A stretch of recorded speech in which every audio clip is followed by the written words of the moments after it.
Olá, gente. Primeiramente, bom dia, boa tarde ou boa noite, depende da hora que vocês vão ver o vídeo, como sempre, né? Bom, essa é a nossa primeira aula sobre esse assunto. Primeira aula minha, né?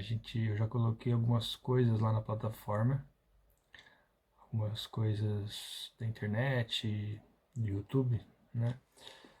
E com outros professores, mas eu quero dar a minha contribuição em relação a esse assunto e a esse autor.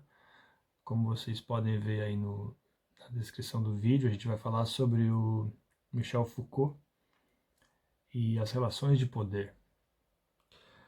E o que eu quero que vocês entendam aqui, que eu acho que talvez não tenha ficado muito claro naqueles vídeos que eu coloquei lá na plataforma, é o conceito específico de poder para o Michel Foucault. O Michel Foucault é um filósofo contemporâneo, né, ou seja, ele é do século XX. Ele nasceu em 1926 e morreu em 1984, né?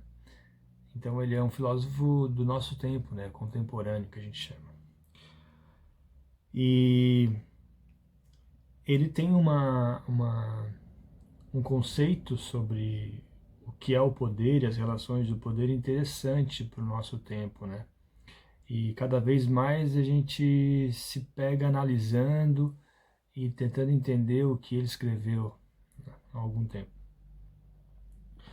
E a principal diferença, talvez, né, do conceito de poder do Foucault para outros pensadores é, é que o Michel Foucault vai trabalhar a ideia de microfísica do poder. O que significa isso? Até então, filósofos e sociólogos que vieram antes pensavam o poder como algo centralizador e que se teria posse em algum órgão ou até alguma pessoa. Por exemplo, para aqueles que tiveram aula comigo lá na segunda série, quando a gente fala sobre Estado, tem uma fala de um sociólogo chamado Max Weber, em que ele vai falar que o Estado possui um monopólio legítimo do poder. E esse poder, se vocês bem se lembram, a gente poderia traduzir como força ou violência, né? E se vocês analisarem essa frase um pouco mais detalhadamente, ela vai dizer assim, ó, monopólio legítimo. Monopólio no sentido de que só o Estado possui o poder, né? E só o Estado pode exercer esse poder de usar força, violência, etc., para manter a ordem. E legítimo porque nós, sociedade, indivíduos, reconhecemos o Estado como aquele que detém o poder. O poder de te mandar para a cadeia, por exemplo, se você cometer um crime, né? E outras coisas. Então, nesse primeiro exemplo do Weber aqui, a gente já percebe essa característica centralizadora, né, da ideia, do primeiro conceito de poder que a gente tinha até então. Na verdade, o Foucault não vai descartar essa relação de poder, ela existe sim ainda, né? Mas ele vai trabalhar uma outra ideia. Outro cara interessante para a gente pensar a relação de poder é o próprio Marx, né, o Karl Marx, em que o Karl Marx vai dizer que a sociedade é dividida em classes, né, burguesia e proletariado, e aqueles que detêm o poder é justamente a burguesia, porque detém os meios de produção, né, ou seja, detém a propriedade privada dos meios de produção, e por conta disso eles controlam e têm o poder sobre a sociedade em vários aspectos. Inclusive até em relação ao próprio Estado, né? Ele vai dizer que o Estado é burguês. Então, quem manda na sociedade, quem tem poder, influência, na verdade é a burguesia, certo? Então, aqui, de novo, aquela ideia de que só um ou só alguma coisa é que tem o poder. Para o Weber é o Estado, que detém o poder, o monopólio legítimo do poder. Para o Marx, a burguesia, que detém o monopólio, né? Ou seja, que detém o poder por conta da propriedade privada dos meios de produção, por ser dono do capital, né?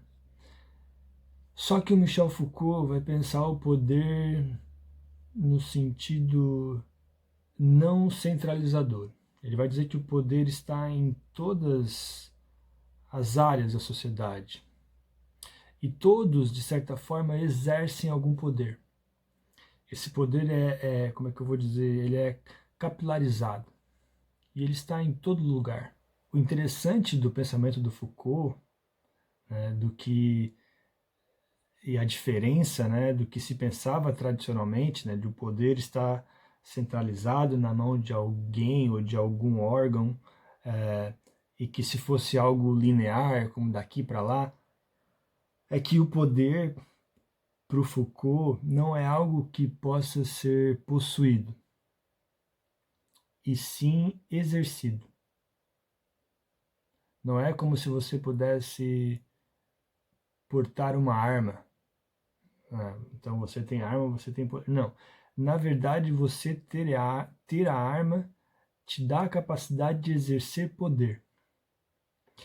O poder está na ação, certo? Não é uma posse, mas sim na ação. Por isso que ele chama de relações de poder.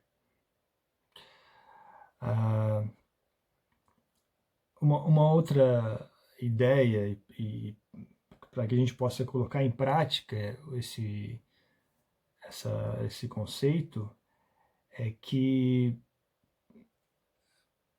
existem diferentes níveis de poder na sociedade. Por exemplo, na tua casa há uma relação de poder, né, na tua família com os teus pais, teus avós, teus tios, né, sobrinhos, filhos, etc. Há uma diferença e há uma relação de poder. Alguns podem mais, outros podem menos. Ao mesmo tempo que o pai exerce um poder sobre o filho também exerce um poder sobre o pai, né? Então não vem só de um lado. Ou, por exemplo, a própria relação do professor e aluno na sala de aula, quando a gente ainda quando a gente ainda podia ter aula, existe essa influência e esse poder do professor em relação ao aluno, mas também, obviamente, o aluno em relação ao professor. Então não é algo linear e que está centralizado em alguma coisa só. Para o Michel Foucault, o poder funciona como se fosse uma rede, né? Está em todos os é capilarizado, está em todos os aspectos da sociedade e todos exercem poder de uma certa forma. De novo, não é algo que você possui, né? Que você possa possuir, mas ele é algo que ele passa pelos corpos, né? E como eu tinha falado, um outro exemplo para a gente pensar na prática em relação ao poder, como ele se exerce nas sociedades, a gente pode citar vários exemplos em relação ao próprio machismo, né? A gente viu agora, eu estou gravando essa aula no dia 5 e a gente pôde perceber que ainda somos uma sociedade bem machista, né? Tradicional, né? Patriarcal e etc. E eu acho que todo mundo viu o que aconteceu, né, no julgamento daquela moça lá, né, e em que ela meio que o advogado, né, que vocês puderem perceber, meio que acusando ela, né, meio que culpando ela pelo fato dela ter sido estuprada, meio que jogando a culpa nela por ela se portar de tal maneira, etc. Ou seja, existe ainda na sociedade esse poder, né, que é exercido pelo homem em relação à mulher. Né? A própria Judith Butler, a feminista, né, ela vai usar muito alguns argumentos, né, do Michel Foucault para tentar explicar e defender as teorias em relação ao feminismo e etc. E outras questões, outros exemplos é o próprio racismo, a homofobia e etc. Né? Existe essa relação de poder que é exercido pelo homem branco, hétero, né, em relação às minorias. E só lembrando aqui, né, o conceito de minoria não é em relação à quantidade, né? Por exemplo, mulher e negros são maiorias em números, né? Mas em relação aos direitos, por exemplo, privilégios, são minorias nesse sentido, né? A mulher, para fazer a mesma coisa que o homem faz às vezes numa empresa, recebe menos, né? Ela às vezes é culpada por ser estuprada, como a gente está vendo agora nesse caso. Em relação ao racismo, não preciso nem falar, né? Então, assim, eu acho que ficou claro aqui, para a gente finalizar essa aula, para não se estender muito, essa diferença e o conceito, né, do Michel Foucault em relação ao poder. Então, lembrando, ele não descarta, né, essa ideia de poder tradicional, né, de estar na mão do Estado ou da burguesia. Sim, está também, né? Só que ele é mais do que isso, ele está na sociedade em todos os aspectos.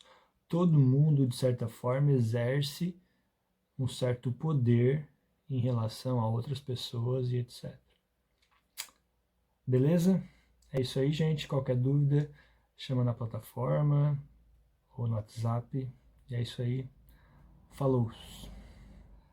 Só um ponto aqui que eu tinha esquecido de mencionar e é muito importante se falar, é que o Michel Foucault vai defender a ideia de que se houver uma relação de poder, há possibilidade de resistência. Né? Ou seja, se não há resistência, não há por que ter essa relação de poder. Por exemplo, um exemplo bem simples aqui. O pastor, né, o pastor de ovelhas, tem um certo poder em relação às ovelhas. Ele consegue manipulá-las, né, para que elas sigam ele até onde ele quer que elas vão. Só que percebam que há sempre a possibilidade de uma ou outra se perder, ou até todas se perderem. Então, assim, há sempre essa possibilidade de resistência, de alguma coisa acontecer. Então, o poder ele só existe mesmo, ele só é exercido porque há a possibilidade de resistência. O que a gente pode pensar na sociedade, né, em relação ao que a gente estava falando, em relação aos preconceitos e etc., ao machismo, homofobia, é justamente essa ideia de resistir a esses poderes, né, que alguns grupos exercem sobre outros, né? O homem branco, o hétero, exerce um certo poder entre a mulher, o gay, o negro, etc. E há sempre essa possibilidade de resistência, de, e por isso dos movimentos sociais e as lutas das mulheres, dos negros, dos homossexuais, porque em querer igualdade de direitos. Beleza? É isso aí.